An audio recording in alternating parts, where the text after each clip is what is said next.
Olá, pessoal. Esse vídeo vai trazer o período regencial do Brasil, tá? Então, primeiro vamos pegar aí uns antecedentes, né? Fatos que antecedem, então, o período regencial. Então, o período da regência, né? Foi o período em que o Brasil foi governado por regentes, né? Já dá a entender, né? Então ele vai de 1831 a 1840, tá? Então a renúncia de Dom Pedro I em 1831 não deixou os brasileiros satisfeitos. O príncipe herdeiro, Dom Pedro de Alcântara, né, era menor de idade e não podia governar. Ele só tinha 5 anos. Então a Constituição aí de 1824 afirmava que até o imperador, né, fizesse 18 anos, o império seria governado então por regentes. E esta regência, ela seria, né, ela foi composta então por 3 membros eleitos por uma Assembleia Geral, dos quais os mais velhos, né, o mais velho, desculpa, né, o mais velho desses 3 seria então o presidente, né, quem teria o poder maior. Então, enquanto os regentes não fossem eleitos, o poder seria então exercido por uma regência provisória, também composta por 3 membros, então o ministro da Justiça e 2 conselheiros aí de Estado. Então, assim, de abril a junho de 1831, então o poder executivo foi exercido então por uma regência trina provisória, tá?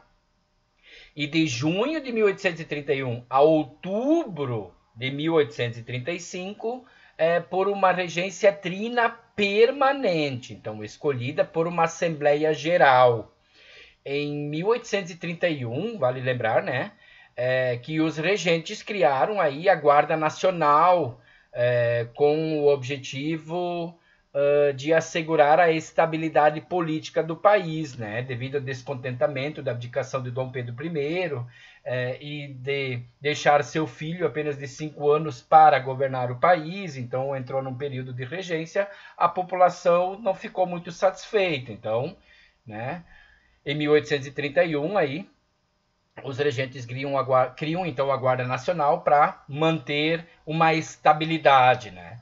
Então, em 1834 foi criado aí o ato adicional. Então, o que foi o ato adicional de 1834? Então, foi uma modificação feita na Constituição brasileira. Uma das mudanças aí foi a criação das Assembleias Legislativas Provinciais, que dava às províncias, né, liberdade para criar impostos e controlar aí as finanças e o comércio, tá, dentro de suas províncias. No entanto, também temos que destacar aí que essas assembleias estavam subordinadas aos mandos dos presidentes aí das províncias, né? Que, por sua vez, eram indicados pelos regentes. Então, as províncias seriam hoje os estados e os presidentes os governadores, né? Então, não podemos ser, não tinha eleições aí, né? Então, os presidentes dessas províncias eram indicados pelos regentes. Então, outra modificação foi a substituição da regência trina pela regência una. Então, o regente seria eleito para um mandato aí de 4 anos. Né? E o primeiro regente uno, então, do Brasil, foi o padre Diogo Feijó, que governou de 1835 a 1837, quando ele vai renunciar. E o segundo, então, foi Pedro de Araújo Lima, que governou, então, até 1840. Tá?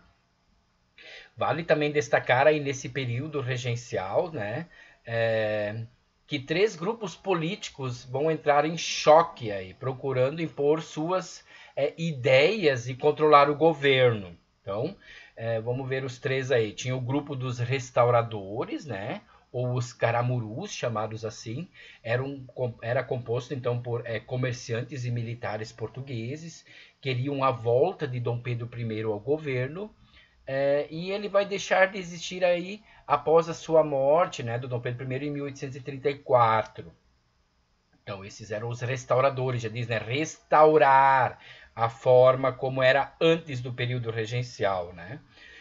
O grupo, então, dos moderados, ou os chimangos, era formado, então, principalmente por grandes proprietários de terras, era a favor da monarquia, do voto censitário e do modelo agroexportador.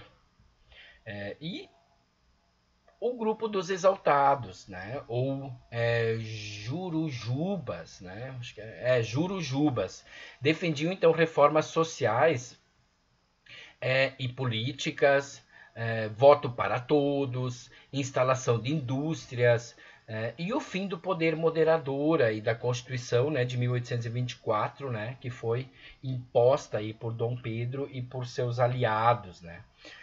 Foram derrotados pelo grupo então dos moderados. Então os exaltados eram, dá para dizer, exaltados eram um pouco mais radicais, pensavam um pouco mais para o lado social, para o lado mais das massas da época. Donos aí da situação e do governo, os moderados dividiram-se em dois grupos de novo, tá? Então, os progressistas e os regressistas. Ambos defendiam aí os interesses dos grandes proprietários rurais, mas discordavam sobre a organização do poder e da relação aí entre o governo central e as províncias, tá? Também temos que destacar que no período regencial aí teve várias rebeliões, né? Então, a divergência entre progressistas e regressistas, juntamente com as péssimas condições de vida de boa parte da população, desencadearam aí rebeliões em várias províncias no país. De modo geral, aí as províncias se rebelavam contra o excessivo controle exercido pelo governo central, então algumas tinham um caráter bem separatista. As principais revoltas, então, nós podemos destacar aí a cabanagem, a sabinada, a balaiada e a guerra dos farrapos. Então, a maior parte aí das revoltas vão ser sufocadas pelas forças do governo, com exceção da Guerra dos Farrapos, né? Que vai terminar aí mediante a traições, né? E negociações. Então, vamos ver um pouquinho de cada uma aí dessas revoltas aí no período regencial. Então, a cabanagem, ela vai ocorrer na província do Pará, de 1835 aí a 1840. Seu nome, então, deriva das cabanas construídas às margens dos rios, onde vivia aí a maior parte da população. Então, temos que destacar seus líderes aí foram Félix Malker, Francisco Vinagre e Eduardo Angelim, né? E as causas, né, ou as principais causas aí foram a revolta dos liberais contra o presidente nomeado pelo governo regencial e a situação de miséria dos cabanos. Então, problemas sociais gritantes aí com a população do Pará nesse período. E a revolta resultou, então, no domínio sobre Belém durante um ano e lutas no interior do Pará. E, além disso, aí, acarretou a morte de 40% da população da província. Então, foi bem sangrenta, tá? A cabanagem. Outra que nós temos que destacar aí é a Sabinada, que vai ocorrer na província da Bahia, então de 1837 a 1838. O nome então vai se originar do seu líder, né? O médico Francisco Sabino, né? Então Sabinada, ligada a Francisco Sabino. A causa então principal foi a insatisfação com as autoridades impostas pelos regentes na província, então sempre ligado à questão dessa dominação regencial sobre as províncias. E a revolta resultou aí na organização da República Baiense. Não vai durar, né? Então logo vai ser desfacelada aí a revolta. Outra que temos que destacar é a balaiada. Então a balaiada ocorreu na província do Maranhão, de 1838 a 1841. O nome, então, também deriva, né, do fato que parte dos revoltosos eram fabricantes de balaios. Né? Os principais líderes aí foram Manuel Balaio, Raimundo Gomes e Cosme. Tá? Então, As causas aí, ou as principais causas, então também foram a insatisfação com o presidente nomeado pelos regentes e as precárias condições de vida dos vaqueiros, né, fazedores de balaios e escravos. Então, péssimas condições de vida aí de novo da população. Então, são levantes bem populares, né? São levantes bem das, né, que vem de baixo aí, das massas. E a revolta aí resultou na conquista da Vila de Caxias e na anistia dos revoltosos. E a outra, então, com certeza uma das principais aí, das que mais tempo durou, né? Durou 10 anos aí, a Guerra dos Farrapos. Então, ela vai ocorrer na província do Rio Grande do Sul, de 1835 a 1845. Interessante, né? Que ela vai além do período regencial, ela ainda vai entrar dentro do período aí do segundo reinado, né? Porque ela vai até 45, né? E o período regencial termina em 40. Então, seu nome vai se originar então dos precários trajes dos revoltosos aí, maltrapilhos, esfarrapados. Então, tudo isso vem à tona e dá origem então ao nome, né? A guerra de quem? Dos farrapos, né?